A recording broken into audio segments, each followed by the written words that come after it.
My dad hid a secret daughter from me for 20 years, but after a DNA test, I discovered the unthinkable. I'd always believed my life was as ordinary as they come, a steady routine of work, weekend hangouts with my best friend James, and evenings spent in the glow of my computer screen. But one chilly autumn night, everything changed. I was scrolling through my social media feed when a new message popped up. The sender was Emily_Redix, and the subject line simply read, "We need to talk." My heart skipped a beat as I opened it, expecting yet another quirky meme or a spam ad. Instead, I found a message written in a clear, urgent tone that immediately forced my attention. "Hi, Michael," it began. "I know this sounds unbelievable, but please hear me out. My name is Emily. I'm 22, and I just discovered something that ties our lives together in a way you wouldn't imagine. I believe we're siblings." For a long minute, I sat frozen, reading and rereading every word. Siblings? I thought. I'd grown up with just my mom, Linda, and my dad, Richard, in our little suburban home. Never once had I suspected that my family held a hidden secret. I almost assumed it was a cruel mistake. Still, something in Emily's tone was real, and when I scrolled down, my disbelief deepened. Attached to the message was a scanned DNA test result. With trembling fingers, I zoomed in on the document. The numbers, the percentages, they were all crystal clear. A near-perfect match between my DNA and hers. I felt my pulse hammer in my ears, as shock mixed with a surge of dread. How could this be? How had I never known that I had a sister? The message continued in a steady, apologetic cadence. Emily explained that she had been searching for answers about her past. Apparently, 20 years ago, my dad, Richard, had an affair. When his mistress became pregnant, he had simply chosen silence over responsibility, ignoring the daughter who would grow up without any knowledge of her biological connection to our family. Emily, raised in a completely different world, had only recently pieced together her heritage through a DNA testing website. I couldn't believe what I was reading. My mind raced through memories of childhood, the quiet tension when my dad left for business trips, the hushed whispers I had overheard between my parents during family dinners. Had I been blind all these years? I felt betrayed, confused, and angry all at once. That night, I couldn't sleep. Every time I closed my eyes, Emily's words echoed in my head. I called James early in the morning, needing someone to talk to before I faced the enormity of what lay ahead. "Dude, I got a message," I stuttered over the phone. "It's from a girl claiming we're siblings. DNA test attached." James was silent for a few moments before saying, "Man, that sounds crazy. You sure it's legit?" His voice was a mixture of concern and excitement. I replayed the message in my mind. There was no mistake. The evidence was irrefutable. The day passed in a daze. I found myself questioning everything about my family. My dad, Richard, a man I'd always seen as strong and infallible, could have hidden this secret for 2 decades? And what about Mom? Had she known? Why had no one ever mentioned half-sister? The question spun in my head like a vortex of confusion. I decided to reply. With a shaky thumb, I typed, "Emily, I'm trying to process this. Can you tell me more about your life? How did you find out?" I hit send, praying that my mind wasn't betraying me by letting the truth seep in through some terrible mistake. Over the next few hours, I found myself alternately dreading and anticipating her response. My heart raced every time I refreshed my inbox.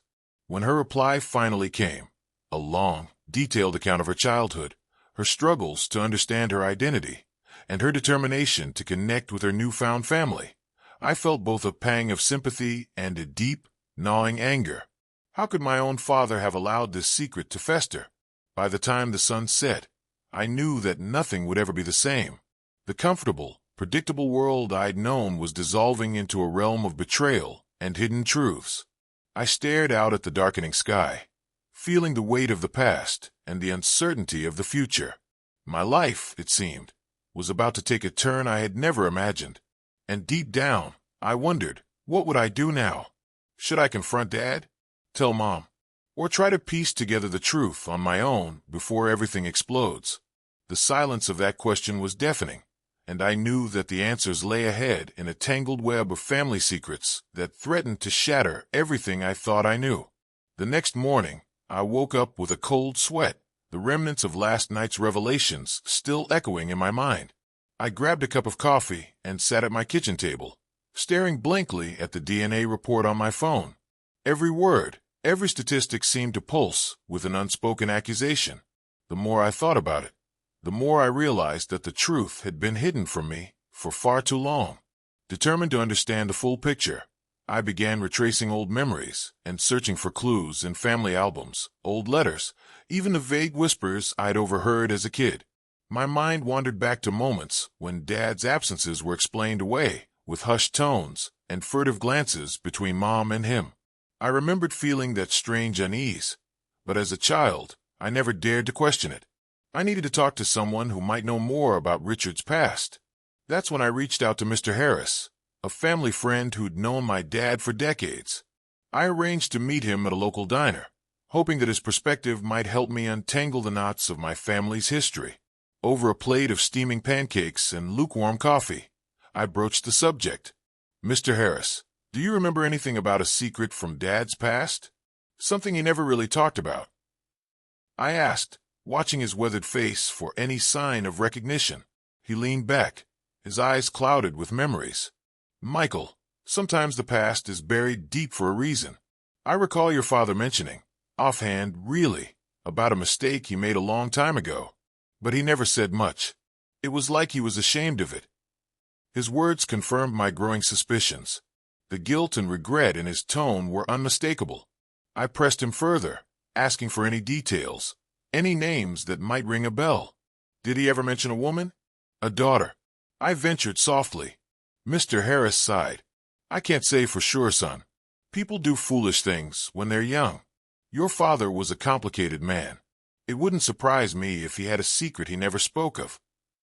Armed with this sliver of confirmation, I knew I had to confront the man at the center of it all, my father, Richard. But the thought of facing him filled me with dread. How do you confront someone you've idolized your entire life, only to discover they've been living a lie? That evening, I called Emily again. Our conversation was tentative at first, both of us measuring our words carefully. "Emily, can you tell me more about your childhood? About your mom?" I asked, my voice trembling between anger and curiosity. Her reply was detailed and heartfelt. She told me about growing up in a modest apartment in another state, about the fleeting memories of a mother who always seemed distant. "I never knew him," she said softly, referring to her father, until I started piecing together clues online. I just needed to know where I came from. Her vulnerability resonated with me. I felt a kinship with her, a shared pain of missing pieces in our family puzzle. Still, the more I learned, the more the betrayal festered inside me. Not only had my father kept this secret, but he'd also hidden it behind a facade of normalcy for 2 decades. That night, I lay in bed, unable to sleep. The silence in my room felt oppressive as I replayed every conversation, every memory. I thought about my mother, Linda, who had always seemed so kind and forgiving. Had she known? Had she been complicit in keeping this secret? My mind swirled with accusations and doubts. In the early hours of dawn, I resolved that I needed answers from Dad. The confrontation wouldn't be easy, but I couldn't live in the shadows of his lies any longer. I drafted a message in my head, rehearsing every line until it felt sharp enough to cut through the years of deception. Before I could hit send, a thought stopped me. What if he already knew I was onto him?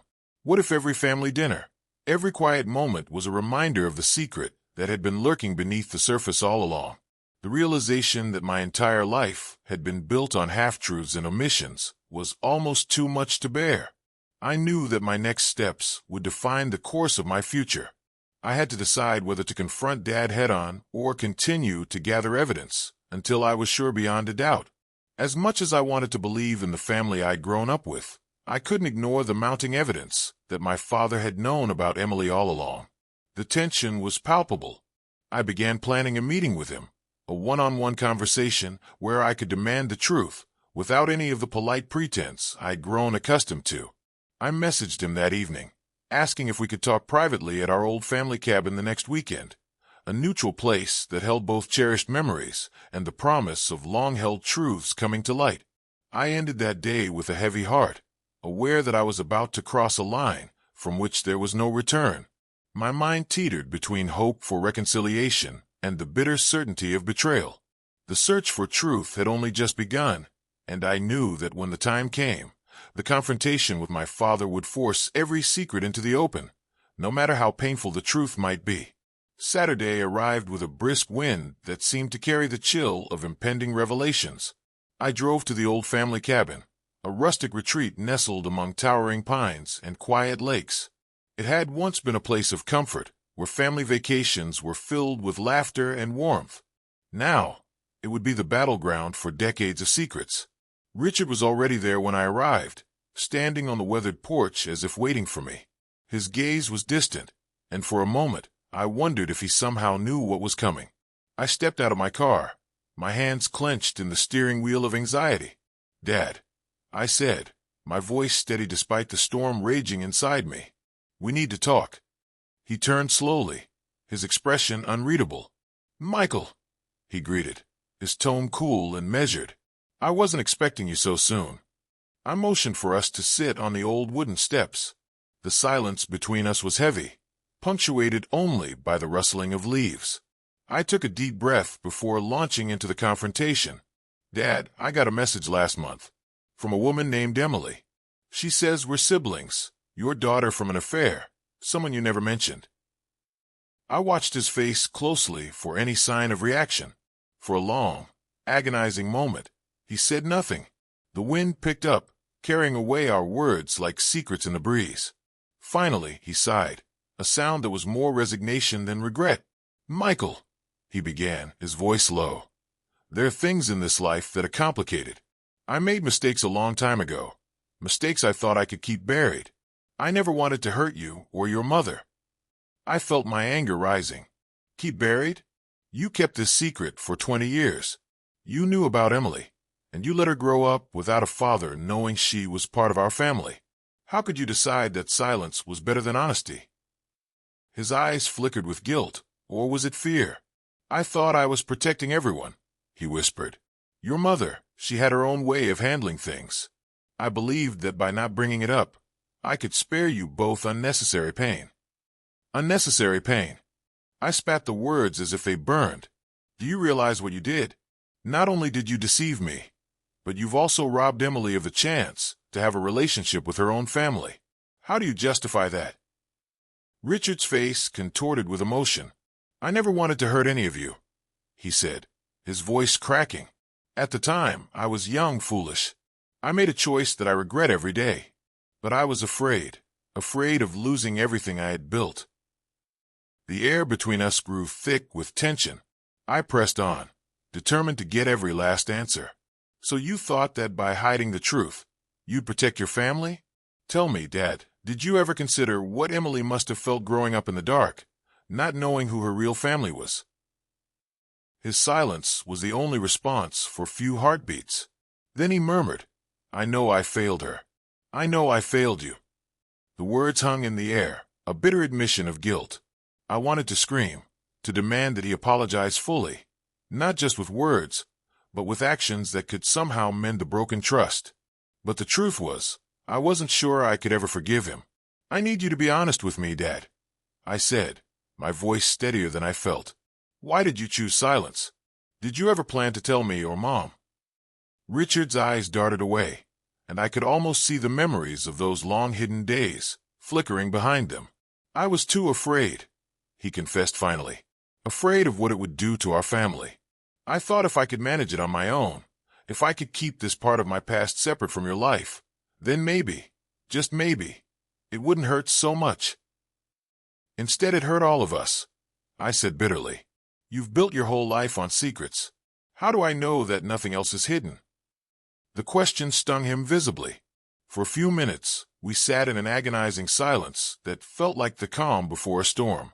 I could hear my heart pounding in my ears as I searched his face for any sign of remorse. Finally, with a tremor in his voice, he said, "I'm sorry, Michael. I'm truly sorry. I know I can't change the past, but I want to fix things now, if that's even possible." I wasn't sure if I believed him. The pain of betrayal was raw, and the wounds were deep. "I don't know if I can forgive you," I admitted. But I need you to understand that your silence has cost us all. I need to know that if we're going to move forward, there will be no more secrets. Richard nodded slowly, his eyes brimming with regret. I promise, Michael. No more lies. I want to make this right, even if it takes the rest of my life. I left the cabin that day feeling both numb and conflicted. The confrontation had opened a wound that might never fully heal, but at least now I had the truth. As I drove home, I couldn't help but wonder what the fallout would be. Should I tell Mom? How would Emily react when we finally came together? And most of all, could I ever trust the man I once called Dad? The questions would linger, but one thing was clear. Nothing would ever be the same again. In the days that followed my confrontation with Richard, I found myself oscillating between anger, sorrow, and a desperate longing for resolution. The truth was out, but the repercussions had just begun. I reached out to Emily again, determined to meet her in person and get to know the sister I never knew I had. We arranged to meet at a quiet coffee shop in town. The atmosphere was subdued, the kind of place where hushed conversations felt natural. When I saw her, I recognized a striking resemblance in her eyes, a mirror of my own confusion and pain. Her dark hair and calm, steady gaze made her seem both familiar and entirely new. "Hi, Michael," she said softly as I approached the table. "Thanks for coming." I nodded, sitting down and studying her face. "Emily, I still can't believe this is real. I mean, after everything, you're really my sister." Her eyes softened, and she reached across the table to offer a tentative smile. "I know. It's a lot to take in. I didn't choose this life. My life just happened the way it did. I always felt like there was something missing, and now I know that missing piece was here all along." Our conversation ebbed and flowed from awkward small talk to the deep, raw discussions about family, betrayal, and identity. She told me about the hardships of growing up without knowing who her father was, and the years of silence that followed once she discovered the truth about him. I shared my own journey of shock and anger, the confrontation with Richard, and the burning need to understand why our family had been torn apart. As the afternoon wore on, the initial shock gave way to a mutual sense of understanding. We both realized that our father's choices had created two very different worlds, one where secrets were kept to preserve a fragile semblance of normalcy, and another where the truth, however painful, was the only path to healing. Between sips of coffee, I asked the question that had haunted me since that fateful message. "Why didn't you ever try to find me until now?" Emily's eyes glistened with tears. "I was always told that my mother, Karen, had abandoned me. I never questioned it until I started digging. It turns out, Dad knew about me all along, but he never mentioned it to anyone. I always felt like I was missing a part of myself, and when I finally got that DNA test, it all made sense. I'm not angry at him. I'm just disappointed." Her words struck a chord in me. I confessed, I'm angry too. Not just at him, but at all the lies we've been forced to live with. I don't know what to do, Emily. I don't know if I can forgive him, and I'm terrified of what will happen when Mom finds out. She reached across the table, her hand warm and steady on mine. We have a choice now. We can either continue living in the shadows of his secrets, or we can fight for our own truth. I want to know my family, Michael. I want to know the woman who raised me, even if it's complicated, and I want to stand with you in this mess. Her words gave me a small measure of courage. In that moment, I realized that despite the pain, we had the power to rewrite our story. The next step was clear. We had to confront the rest of our family, even if it meant shattering the fragile bonds that had held us together for so long. I decided that I would tell Mom. Linda had always been the pillar of our family, quiet, gentle, and always the peacemaker. I wasn't sure how she would handle the revelation that her husband had hidden a daughter for 20 years, but I knew she deserved to know the truth. That night, I sat in my car outside our family home, rehearsing what I would say. Every word felt heavy with responsibility and grief. I knew that once the truth was out, there would be no going back. I dialed Mom's number with trembling fingers and waited for her soft voice on the other end. "Mom, we need to talk," I said, my voice low and urgent. "There's something you need to know about Dad and about our family." The conversation that followed was one of the hardest I've ever had. Linda's voice was a mixture of disbelief and sorrow as I recounted everything: the social media message, the DNA test, my confrontation with Richard, and my meeting with Emily. I could almost hear her heart breaking as I described the years of hidden secrets and the cost of our father's silence. Tears flowed as she tried to make sense of it all. "I always suspected something was off," she whispered, "but I never imagined. I just can't believe he would keep this from us." In that moment, as I listened to her pain, I felt a strange sense of solidarity. We were both victims of a deception that spanned decades. And yet, amidst the heartbreak, there was a glimmer of hope. The truth, no matter how devastating, was the first step toward healing. Emily and I agreed that we would support each other as we navigated this new reality. Our family was fractured, but perhaps, if we were brave enough, we could rebuild it on the foundation of honesty. I knew that confronting my father one more time would be inevitable. I couldn't stand the thought of living in a lie, not when the truth was finally within reach. That evening, as I prepared to head back home, I realized that the hardest part wasn't the confrontation itself. It was the uncertainty of what would come next. The future was a murky, unpredictable territory, but one thing was clear: we would face it together, as siblings united by blood and betrayal. The night of reckoning arrived faster than I expected. The tension in our household was palpable.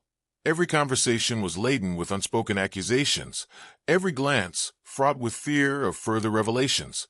I had tried to keep some semblance of normalcy, but the truth was a living, breathing monster that refused to be ignored.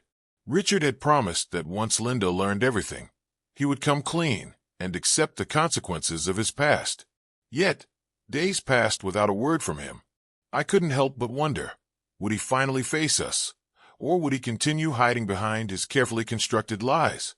I called Linda in the early morning hours. "Mom, have you heard from Dad? I think he's finally going to come home and explain himself." Her voice was subdued. "He said he needed time to process.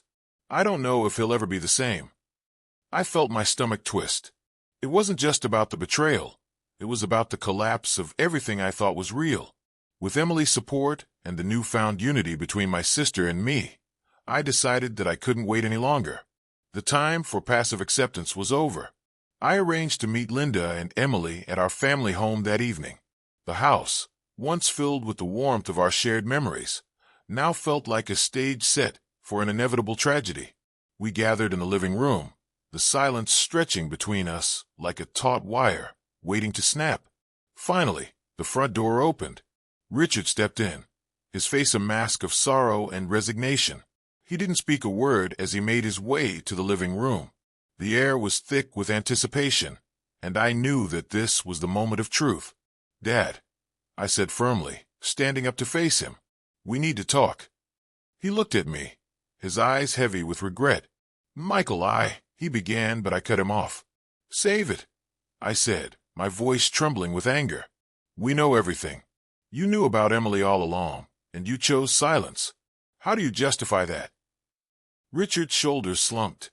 "I thought I was protecting you all," he murmured, "but I see now that I only hurt you." Linda's eyes welled with tears as she looked at him, searching for the man she had once trusted. "How could you?" she whispered. "Our whole life built on lies." For a long moment, there was nothing but the sound of our ragged breaths. Then, in a voice choked with emotion, I demanded, "Are you sorry, Dad? Do you even understand what you've done?" He met my gaze steadily, his own eyes glistening with unshed tears. "I'm sorry, Michael. I'm truly sorry for everything. I made a choice I can never undo. I know I hurt Linda, and I hurt Emily by keeping her in the dark. I was scared of losing the life I had, scared of the fallout, and I foolishly thought that silence would save us all." I shook my head bitterly. Silence saved nothing. It only made us strangers in our own family. Emily's voice broke the heavy silence. "I don't know if I can ever forgive you, but I need you to know that I'm willing to try to build something, if you're honest from now on." Richard looked at her, the pain in his eyes deepening. "I promise," he said softly. "No more secrets. I'll do whatever it takes to make amends, even if it means facing the consequences for the rest of my life." Linda's voice, usually so gentle, was firm and unwavering. I don't know if I can ever fully trust you again, but you owe it to our family to try. We deserve the truth, no matter how painful it is. In that charged moment, I realized that this was more than just a confrontation. It was a choice. A choice between living in the shadow of betrayal or embracing a future where honesty, no matter how brutal, was the foundation. I looked at my sister and my mother, and despite the scars, I saw hope in their eyes. Hope that maybe, just maybe, we could piece together something real from the ruins. As the night deepened, our conversation shifted from accusations to tentative plans for healing. We agreed that therapy, family meetings, and perhaps even legal counsel might be necessary to untangle the mess that had been created. But above all, we agreed that the truth would no longer be hidden. I stepped outside later that night for a breath of fresh air, the cool wind a stark contrast to the heated emotions inside. I stared up at the starry sky, feeling the weight of the past and the uncertain promise of tomorrow. I knew that the road ahead would be rocky and painful, that forgiveness wouldn't come easily, and that some wounds might never fully heal. But for the first time in my life, I also felt a flicker of hope, a hope that by confronting our darkest secrets, we could finally move forward as a family. I took out my phone and recorded a quick message to Emily. Tonight was hard, but it was a start. I don't know what the future holds, but we're in this together. Her reply, a simple always brother, reminded me that even in the midst of betrayal, there can be unity. As I walked back inside, I caught a glimpse of Linda's tear-streaked face and Richard's downcast eyes. In that moment, I understood that our family was forever changed, and the scars would be there as a constant reminder of our failures and our courage to face the truth. But I also knew that the real strength of our family would lie in our willingness to be honest, however painful that honesty might be. I closed the door behind me, leaving the past in that dark living room, and stepped into the uncertain future with resolve. The secret that had haunted us for 2 decades was finally out, and while the cost was steep, it was a necessary price for reclaiming our lives. I had learned that sometimes the hardest truths are the ones that set you free, even if the road to freedom is paved with tears, anger, and shattered illusions. And so, here I stand, no longer just Michael, the son who once believed in a perfect family, but Michael, a man who has seen the ugly underbelly of secrets and lies and has chosen to fight for the truth. The journey ahead is uncertain, but I'm ready to face it, one honest step at a time.